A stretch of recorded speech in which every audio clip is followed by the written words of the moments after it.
Hey guys, Phil/Polygoing here. Welcome to episode 25 of the channel, talking more Dark Souls, talking Dark Souls 2 PvP to be specific.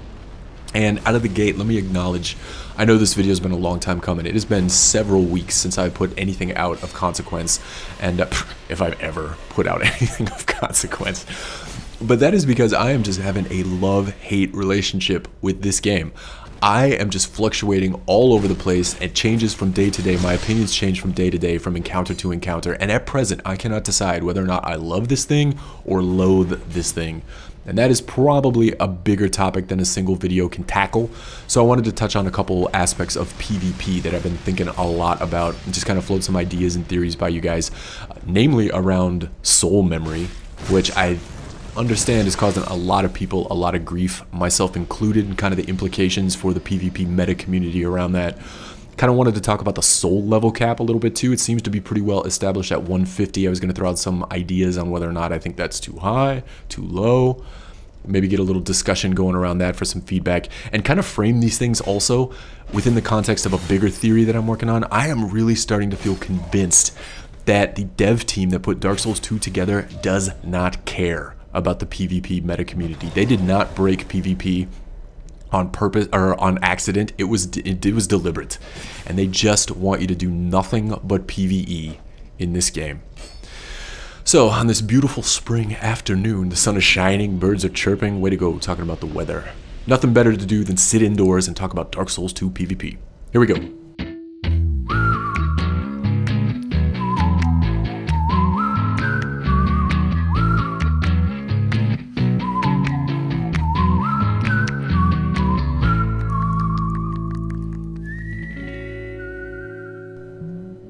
Cool. So transparency alert.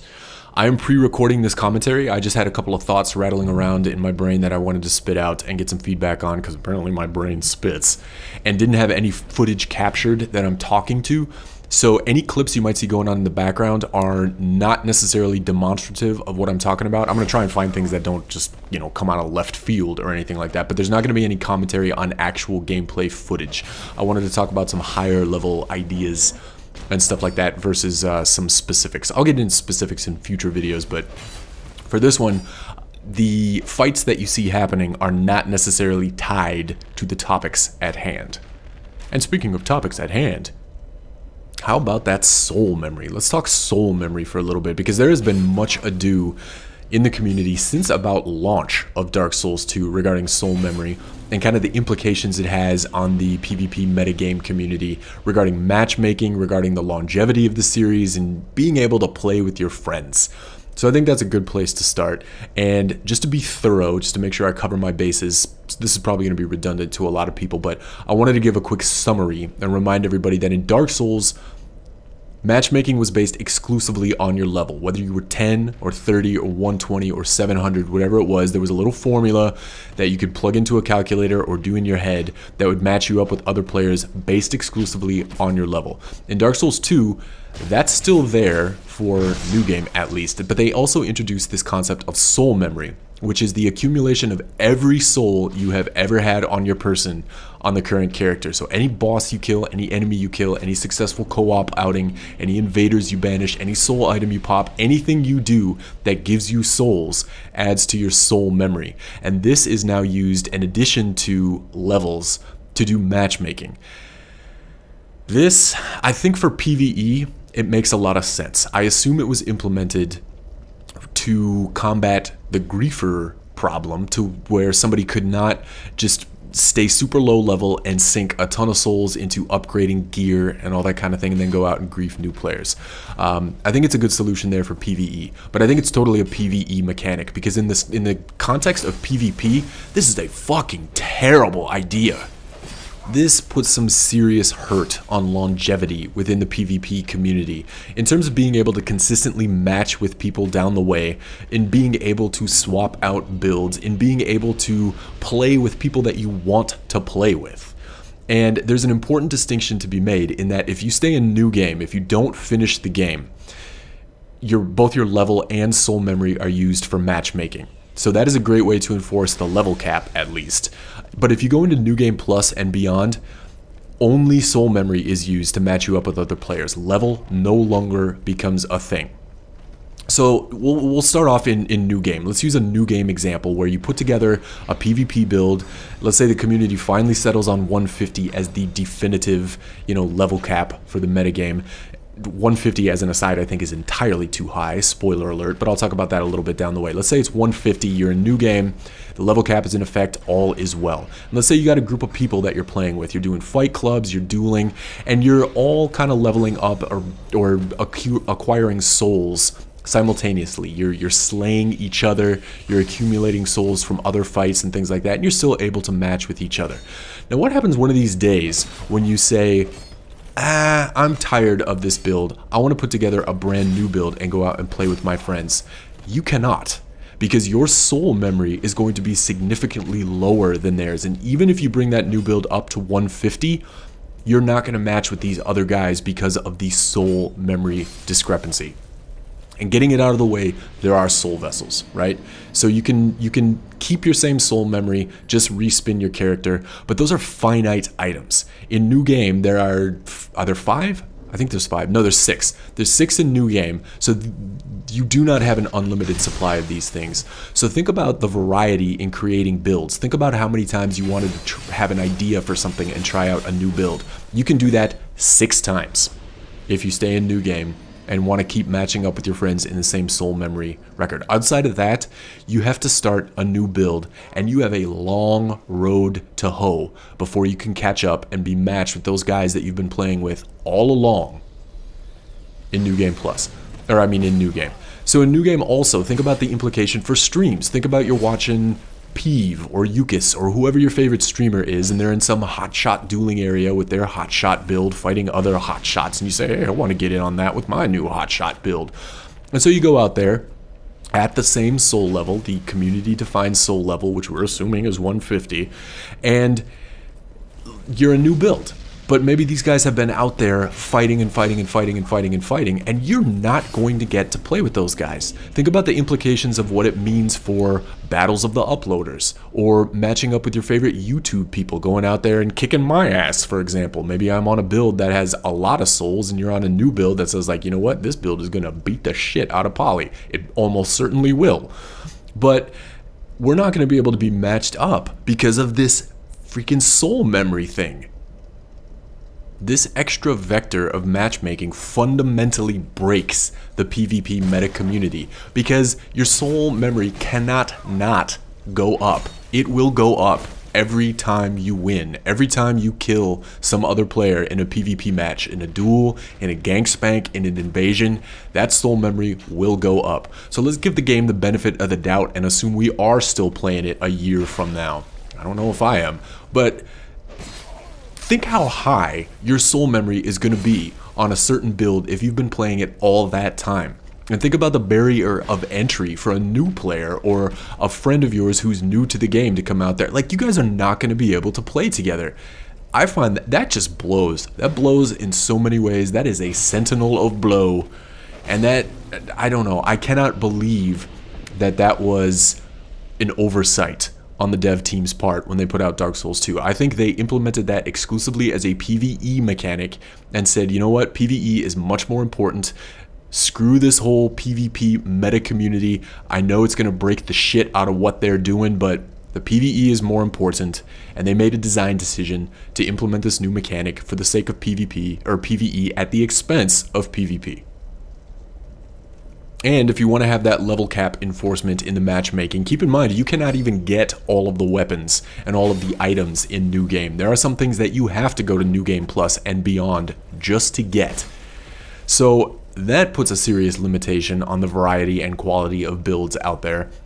And I think that's all I got to say on New Game, because there's an entire New Game Plus factor to talk about, because suddenly level cap doesn't matter. You're matched up exclusively on soul memory in New Game Plus and beyond. So at that point, what the hell is the point of having a level cap? Because if you stay at 150 and you keep winning and you keep acquiring souls in your soul memory, one guy, let's say one guy doesn't, and he keeps pumping souls and pumping souls and pumping souls into levels. Suddenly he's at level 500. and he's got the same soul memory as you that have been staying at 150, you're going to get outclassed pretty quick. Think about what you could do with a 350 point level discrepancy rocking mundane gear. How hard would that hit you? Because you're, staying within the level cap and things like that. It just completely breaks this tried and true community-driven level cap experience that has been there since Demon Souls, since the progenitor of the Souls franchise. And the overpowered mundane gear is only the tip of the iceberg, because assuming you have 70, 70, 70, 70, 70, 70, 70 in all of your stats, or even higher, not only do you have this mundane gear that is just going to wreck some foos, but you've also got access to the most powerful spells and the most powerful hexes and the most powerful miracles that are going to be maxed the fuck out. You're going to have super broken casting speed, you're going to have super broken agility, and it doesn't seem, at least I haven't done extensive testing on this, that diminishing returns hit quite as hard in Dark Souls 2 as they did in the original. Whereas I know this was a problem in the original, not a problem, but it was an issue in the original where you could be 120 and invade a max level character. That was just some of the perils of invading. But diminishing returns in the original seemed to play a lot bigger factor in equalizing that field. So, like I said, I haven't done extensive testing, but it does seem like a 350 point soul level discrepancy in Dark Souls 2 makes a world of difference.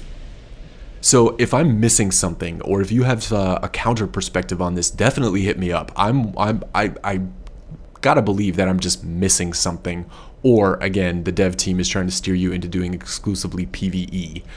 But let me know, please let me know, or let me know your thoughts on this. Has been your experience as well? Are you as freaked out and worried about the longevity of the PvP community in Dark Souls 2? Barring the changes in handling, character handling, and barring the new poise weirdness and stun locking and things like that, just based on matchmaking alone, are you worried about the longevity of the Dark Souls 2 PvP community? I am. And I apologize, I did not mean for that to get entirely as ranty as it did. That turned into a full-blown tirade, but I hate soul memory that much. Let me know your thoughts on that, and in the meantime, I'm going to move on and talk about something that will probably get me equally as heated. The level cap. Deep breath. So, all the way back at the beginning of my Salt Shaker tirade, I think I made a flippant comment about thinking that 150 as a level cap is too high. So just to reiterate that here, I think 150 is way too high as a new level cap for the community PvP scene.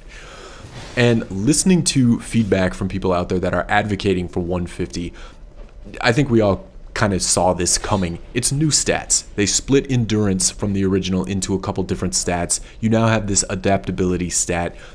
New significant stats mean we've got to up the soul level cap. But the thing of it is, breakpoints are a lot different this time around too. The way rolling is handled is a lot different this time around.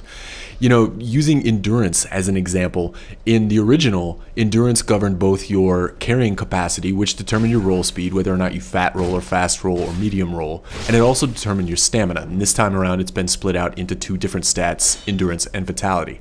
But your first significant breakpoint with endurance is at 20. And you can still fast roll with up to 70% equipment burden. And granted, at 70%, I don't know if you lose any iframes, let me know on that, but it is noticeable how far you do not travel when you roll. You roll a very small distance, but at 50% carrying capacity, you're pretty sprightly. And 50% is really forgiving in terms of the amount of equipment you can have on you. So I don't know if those two things warrant an extra 30% kick up in terms of the soul level cap. Adaptability, I feel, is still kind of a wild card. Maybe it's just me, but I have builds that have 38 adaptability, and I have builds that have no adaptability, like 3 adaptability. And as long as my equipment burden is low, I seem to be able to roll out of things just fine. So let me know on adaptability. I feel like that's still a little bit shrouded in fog, so I'm not going to dwell on that one too much. But the other thing that I do want to acknowledge is that a lot of people advocating for 150, the rationale for going up to 150 is coming from casters. And these are the people that are saying, if I have 65 intelligence and 50 attunement to max out my casting speed, and I want to have the stats to rock the Moonlight Greatsword, it doesn't leave me any points left over to have more than 500 HP. To which I say, damn right! That is the level cap working. One of the glorious things about the level cap is that it forces you to make really difficult decisions about your build. If you want to have a badass weapon and the ability to one-shot people, you should be made of fucking glass. I feel like that is fair, and I feel that is something that Demon Souls did very well, and I feel that's something that Dark Souls did very well. And I'm wondering, why is it any different this time around, especially with attunement increasing casting speed? Because if you'll recall, dexterity increased casting speed in Dark Souls, and it was damn near impossible to put together a survivable intelligence build that also had 45 dex. If you wanted 50 why am I drawing a blank? Intelligence, 50 intelligence and 45 dex to maximize your casting speed, and you wanted to rock the Moonlight Greatsword, it didn't leave you a lot for, you know, fast rolling and having a lot of health. Why is it any different this time around? And I don't want to put words in anybody's mouths, but when I hear stuff like that, it just sounds like people are saying, I want to be able to one-shot people with these overpowered spells or hexes or miracles, but I also want to be able to wear enough armor and have enough health to not be one-shot myself. And that sounds like a ridiculous mess. Screw all that. And I must say, I do have a 150 on the PS3 that I've played around with, and it's not as much fun as playing with a 125. I have a couple of 125s on the PS3. I have this 125 on the PC that is just rolling around with my falchion and my chintzy little short bow and my leather armor. And at 125, the PvP just seems a lot more fair. You're viable as a melee character. You still absolutely run into the hybrid builds. You still absolutely run into the one-shot fast casting casters. But the thing about the one-shot fast casting casters, you know, they will absolutely kill you with the same overpowered spells that you experience at 150. But do they have 500 HP? Yup. Are they fast rolling in heavy armor? Nope. Does that seem fair? Absolutely. And I still feel 120, 125 is a good range, even with the new stats, even with, you know, different mechanics. Different breakpoints compensate for that. Different roll speeds compensate for that. And 125 still feels right. And I still feel like, or actually, I believe that the 150 level cap is the source of a lot of people feeling like melee builds are ineffective. Melee builds are obsolete. Because at 150, what else are you going to put your points into as a melee build? You'd be 40-40, you'd have, you know, maxed out on all your health and endurance and vitality at the different breakpoints and things like that. Probably around like 125 or 130. So what are you going to do with those extra 20 levels? They're throwaway, whereas they're benefiting the hell out of the caster types. And that seems imbalanced.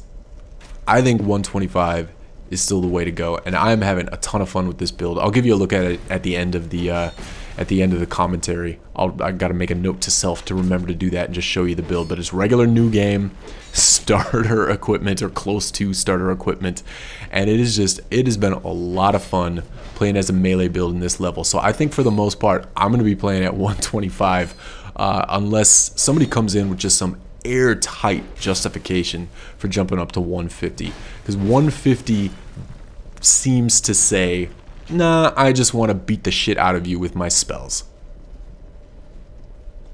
Okay, so I'm gonna cap it there after two very long, hopefully not too rambling rants, and bring this thing to a close.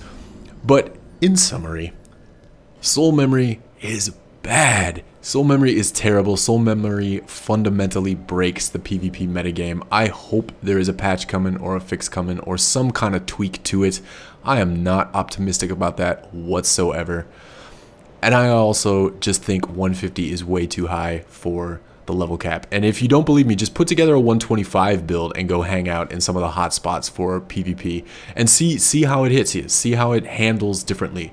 Give me your thoughts on that. I have a feeling this is gonna get me a little bit of hate, but let me know your thoughts on it. Let me know why I got this so terribly wrong and what I'm missing, but 125 still feels right. So thanks as always for watching. Thanks for listening. Give me a thumbs up, thumbs down, comments, feedback. The whole shabazz is always super appreciated. You guys are awesome, and I will catch you next time.